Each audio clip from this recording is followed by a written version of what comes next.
É vida humana. E essa lei da palmada agora? Já tem um montão de mecanismo que impede o espancamento de filhos, né? De associações, tudo. Agora, proibiu a palmada na verdadeira acepção do termo, né?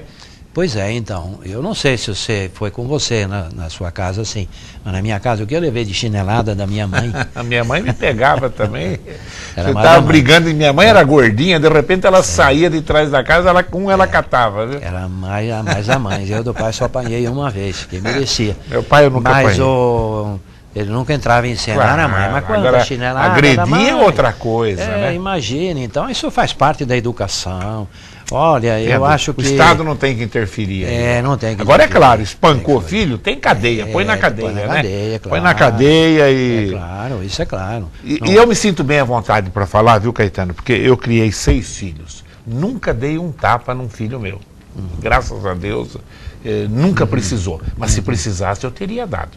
Eu até contei uma história outro dia aqui. Outro dia eu estava numa padaria, né? Eu estava na fila na padaria, de repente, um chute na minha perna. Pum!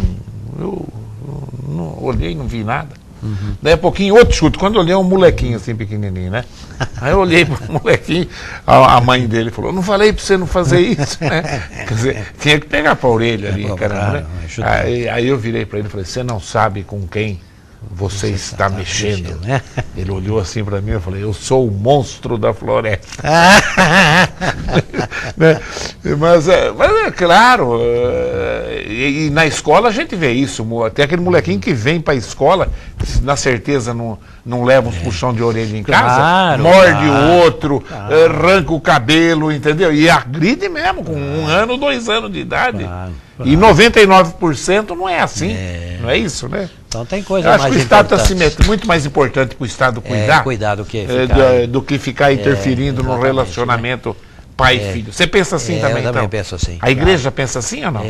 Claro. O pensamento é da igreja. Da igreja. E depois você veja que também na escola, as escolas que têm uma formação, né, integral e da personalidade, do caráter, e não só ensinar ciência, essas escolas são muito procuradas e valorizadas, porque os pais não sabem, por causa dessa cultura que está aí, não sabem como se comportar em casa com os filhos. E eles esperam que a escola faça, não é o que a catequese faça.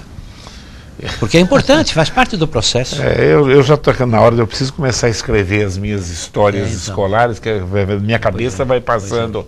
Mas eu tinha uma professora, que eu não vou falar, o nome era terrível. Então eu tinha 3 terceira série. Eu tinha 2 com 30 e tantos alunos, dela tinha 8, 9 só. Então ela tinha família que chegava, por favor, não põe meu filho na sala de fulana. Ela parecia oficial do exército. E tinha pai que chegava, né? Ó, põe meu filho na sala de fulana. Ela era um professor histórico aqui em Bauru, né? Moleque, não, pai, na sala, né? E parecia exército, viu? Mas olha, o moleque, depois de 1 mês, era um gentleman, né? Mas era disciplinadora. Disciplinadora, exato. Para a receita depende da doença, né, Caetano? Tem criança que precisa de energia e tem criança que não precisa de energia. É isso mesmo. Né? Não é isso? Né? É isso mesmo. Fico feliz de ver que a igreja pensa assim, viu? O Reginaldo da Vila São Paulo. Dom Caetano, recentemente um noticiário de TV mostrou que a Igreja Católica transferiria padres de cidades e estado em caso deles estarem envolvidos com pedofilia. Eu gostaria de saber como a igreja pune esse tipo de ato. Reginaldo. Olha, Reginaldo, primeiro, obrigado pela pergunta. Você está saindo fora um pouco do foco da Semana da Família, mas estamos aqui, né? Estamos aqui. Então, a questão da pedofilia na igreja, né? É esse o tema. Olha, a pedofilia não pode ser aceita, nunca foi aceita por ninguém na sociedade, e muito menos pela igreja. Pela igreja. Não é? Isso além do mais, é crime, né? Então, além do aspecto moral, do pecado, né? Que é pecado grave, nós chamamos o pecado mortal, que você não pode depois comungar, você não pode participar dos sacramentos, você tem que fazer uma confissão, assumir uma penitência, né? Buscar conversão. Então, essa é a norma da igreja, enquanto aspecto moral, ético-moral, religioso. Claro. Né? E depois é um crime, é um crime. Então, o que acontece? A igreja, ela trata do aspecto religioso moral, não é? O aspecto criminal diz respeito à sociedade civil, tem as normas. Então, também os padres, não é? Eventualmente que caíram nessas falhas, eles também têm que responder. Serão punidos, né? Tem que responder, ser punidos. E a igreja não adota a política de transfere para cá, promove ou muda para cá e para lá, passa a mão na cabeça. Não é assim que se diz. Agora, você está diante de uma pessoa, imagine na sua família, o Reginaldo, né? Reginaldo, imagine na sua família, se você tem um membro da sua família que é pedófilo. Por que não pode ter? Qual a família que pode dizer assim, na minha família não tem ninguém com tendência homossexual, não tem ninguém pedófilo? Pode acontecer na sua família, na minha família. O que você vai fazer com teu irmão, com teu primo, com teu tio, não é? O membro da sua família. Você vai buscar o que para a pessoa? Tirar a vida dela? Matar? Assassinar? Punir? Você vai procurar salvar essa pessoa. Ajudar essa pessoa a sair desse problema. Ela tem que superar, ela tem que saber trabalhar essa situação que é grave, ela não pode viver na sociedade assim como se não fosse nada.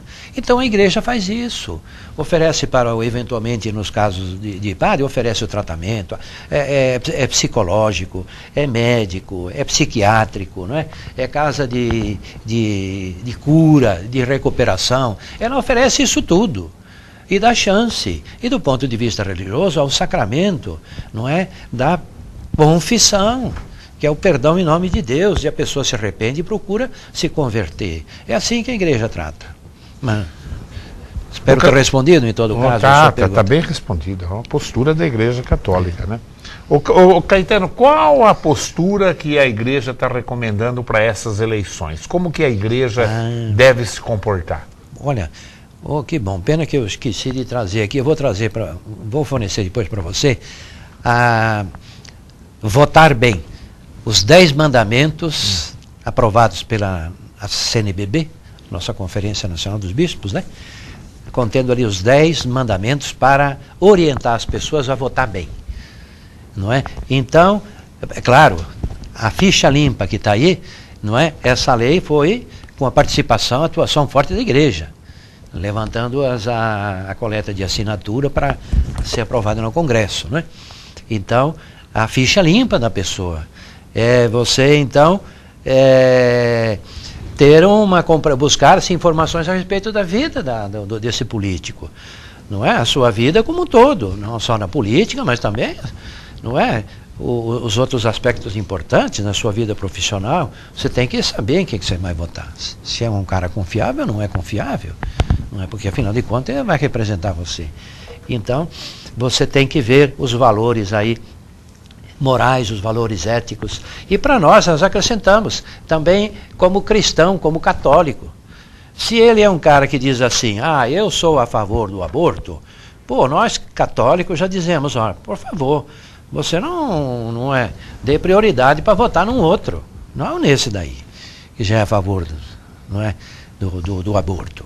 Porque isso é uma coisa que nós não podemos aceitar. Então eu já digo, é um motivo de eu dizer, eu não voto nesse fulano, porque ele é publicamente a favor, não é? Ele já se declarou a favor do aborto.